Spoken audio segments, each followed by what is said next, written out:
आज मैं कक्षा 11 नागरिक शास्त्र को ऑनलाइन कक्षाओं के क्रम में आगे बढ़ाऊंगा। जैसा कि कक्षा 11, 12, 9 की कक्षाएं मैं लगातार ऑनलाइन पढ़ा रहा हूँ। एक क्रमिक ढंग से ऑनलाइन कक्षाएं मेरे द्वारा जो भी मेरे विषय हैं, जो भी मेरे द्वारा पढ़ाए जाने वाले कॉलेज में विषय हैं, जिन विषयों को मैं विद्यालय में या कॉलेज में पढ़ाता हूँ, उन्हीं विषयों को मैं लगातार ऑनलाइन कक्षाओं के माध्यम से भी पढ़ा रहा हूँ। क्योंकि ऑफलाइन में विद्यालय बंद है और जब तक विद्यालय बंद रहता है ऑनलाइन कक्षाएं विधिवत चलती रहेंगी। अब ऑनलाइन कक्षाएं पढ़ा दी जा रही हैं टीचरों के द्वारा, शिक्षकों के द्वारा, विद्यालय की तरफ से पूरी सुविधाएं बच्चों को दी जा रही हैं। उसका लाभ बच्चे अधिक से अधिक उठाएं, और यदि नहीं उठाते तो इसमें किसी का दोष नहीं बल्कि बच्चों का ही दोष है। विद्यालय शासन प्रशासन या टीचर की तरफ से अपना पूरा काम ईमानदारी से, जिम्मेदारी से किया जा रहा है, और यदि हम उसका लाभ नहीं उठाते तो उसमें कोई दूसरा दोषी नहीं बल्कि तुम लोग खुद दोषी हो। तो कक्षा 11 में नागरिक शास्त्र में मैं जैसा कि भारतीय संविधान के संघात्मक लक्षण पढ़ा दिया था, एकात्मक लक्षण पढ़ा रहा था, और एकात्मक लक्षण में मैंने कई एकात्मक लक्षण बता दिए थे। और आज मैं भारतीय संविधान के कुछ और महत्वपूर्ण एकात्मक लक्षणों के बारे में बात करूंगा। भारतीय संविधान के एकात्मक लक्षणों में एक महत्वपूर्ण लक्षण ये भी है संकट काल का प्राविधान। संकट काल का जो प्राविधान है यह भी समय समय पर और संकट काल के बहाने से, संकट काल के समय में भारतीय शासन का, शासन प्रशासन और भारतीय संविधान का स्वरूप पूर्ण रूप से एकात्मक हो जाता है।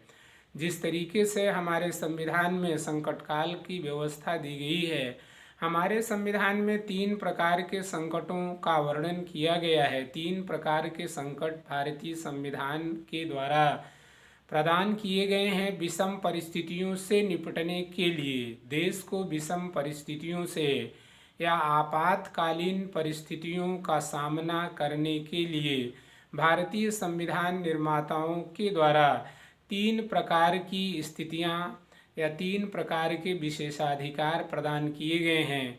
लेकिन यदि इन अधिकारों का दुरुपयोग किया जाता है तो वह भारतीय संविधान के लिए, भारतीय व्यवस्था के लिए या भारतीय संविधान निर्माताओं की आकांक्षाओं पर एक बहुत बड़ा कुठारघात होगा।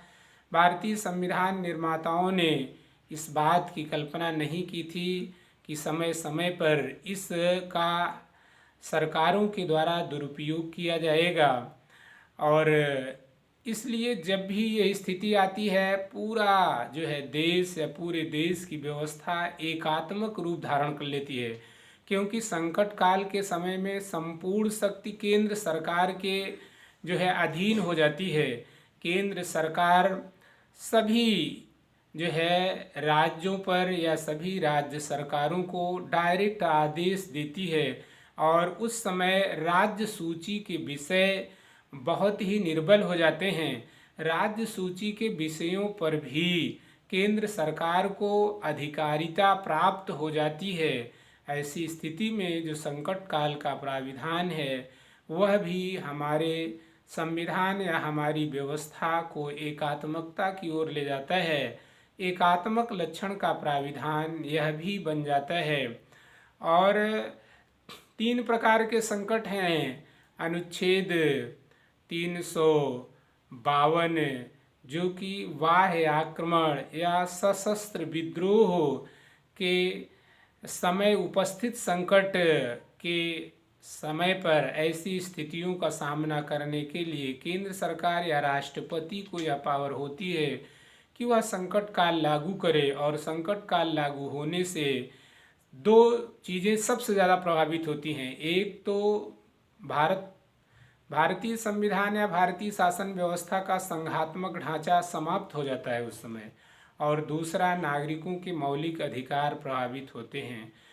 तो एक प्रकार का संकट ये है सशस्त्र बाह्य आक्रमण या सशस्त्र विद्रोह अनुच्छेद 352, और दूसरा संकट है राज्यों में राष्ट्रपति शासन का लागू होना। यह आंतरिक संकट एक प्रकार से है। संविधान में यह व्यवस्था की गई है कि राज्यों में संवैधानिक व्यवस्था के अनुरूप शासन प्रशासन संचालित किया जाएगा, लेकिन कभी कभी ऐसी स्थितियां और हालात पैदा होते हैं कि संवैधानिक व्यवस्था के अनुरूप शासन व्यवस्था का संचालन नहीं हो पाता है। उस स्थिति से निपटने के लिए, उस संकट से निपटने के लिए केंद्र सरकार राज्यों में राष्ट्रपति शासन लागू कर देती है। जब राज्यों में राष्ट्रपति शासन लागू होता है तो पूरी शक्ति जो है वह केंद्र के पास चली जाती है, और केंद्र अधिकांश समय पर यह देखा गया है कि केंद्र इसका दुरुपयोग करता है।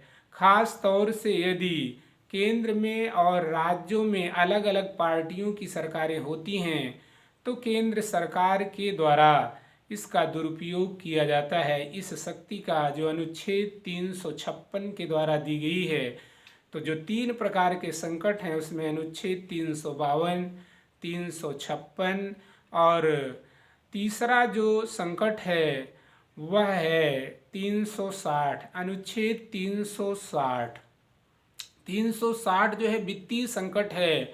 जब कभी भी देश की वित्तीय स्थिति खराब होगी, जर्जर होगी, जरूरत से ज़्यादा कमज़ोर होगी, देश की व्यवस्था अर्थव्यवस्था को आघात पहुंचेगा, तो ऐसी स्थिति में केंद्र सरकार को या राष्ट्रपति को, हालांकि संकट सभी जितने भी केंद्रीय कार्य हैं, केंद्र सरकार के काम हैं, वो नाम से राष्ट्रपति के किए जाते हैं, लेकिन व्यवहारिक और वास्तविक स्थिति होती है कि सरकार करती है। तो दोनों स्थितियों को हम जो है हमें मालूम होना चाहिए। तो संकट काल का प्राविधान आएगा तो सैद्धांतिक रूप से ही पूछा जाता है तो कुल राष्ट्रपति ही होगा, चाहे वह अनुच्छेद 352 के तहत बाह्य आक्रमण सशस्त्र विद्रोह का संकट हो, अनुच्छेद 356 का संकट हो और अनुच्छेद 360 का संकट हो। तीनों ही संकटों की घोषणा राष्ट्रपति के द्वारा की जाती है, राष्ट्रपति के द्वारा ही ये लागू किए जाते हैं। ये सैद्धांतिक स्थिति है, ये औपचारिक और नाममात्र की स्थिति। वास्तविक और व्यवहारिक स्थिति है कि सब कुछ मंत्रिमंडल और प्रधानमंत्री के द्वारा किया जाता है। तो 360 के द्वारा वित्तीय संकट की घोषणा की जाती है, लेकिन आज तक कभी भी वित्तीय संकट नहीं लगाया गया है। कभी भी स्वतंत्र भारत में कभी भी वित्तीय संकट एक भी बार नहीं लगाया गया। बहुत ही महत्वपूर्ण प्रश्न है, पूछा जाता है कि आज तक वित्तीय संकट कितनी बार लगा है, तो याद रहे कभी भी नहीं लगा है। और 352 के अनुसार 3 बार संकट की घोषणा की गई है। एक बार 1962 में चीन के आक्रमण के समय, और दूसरी बार 1971 में पाकिस्तान के आक्रमण के समय। ये 2 संकट या 2 बार जो संकट लागू हुआ वह बाह्य आक्रमण के आधार पर लगाया गया, और 1975 में आंतरिक अशांति या सशस्त्र विद्रोह, चूँकि पहले आंतरिक अशांति के नाम पर भी संकट लगाया जाता था, लेकिन 44वें संवैधानिक संशोधन में इसे बदलकर आंतरिक अशांति के स्थान पर सशस्त्र विद्रोह कर दिया गया कि सशस्त्र विद्रोह की स्थिति में ही संकट लगाया जा सकता है। तो इस आधार पर 1975 में संकट काल जो है लगाया गया था। इंदिरा गांधी प्रधानमंत्री थी, इंदिरा गांधी की सरकार थी। तो इस प्रकार से प्रथम जो है स्थिति है, जो पहला संकट है उसके आधार पर 3 बार संकट लगाया गया है। और 356 के तहत राज्यों में राष्ट्रपति शासन कई बार लगाए गए हैं। लगभग सभी राज्यों में हम समझते हैं कि शायद ही कोई राज्य ऐसा हो जहां की राष्ट्रपति शासन कभी न लगा हो, और इस तरीके से सभी राज्यों में, हमारे प्रदेश में भी राष्ट्रपति शासन जो है वह अनेक बार लगाया जा चुका है। सबसे पहले राष्ट्रपति शासन 1951 में पंजाब में लगाया गया था। तो इस तरीके से आज का ये पढ़ाई का, ऑनलाइन पढ़ाई का ये क्रम यहीं तक, क्योंकि वीडियो बहुत लंबे हो जाते हैं और फिर अगले दिन।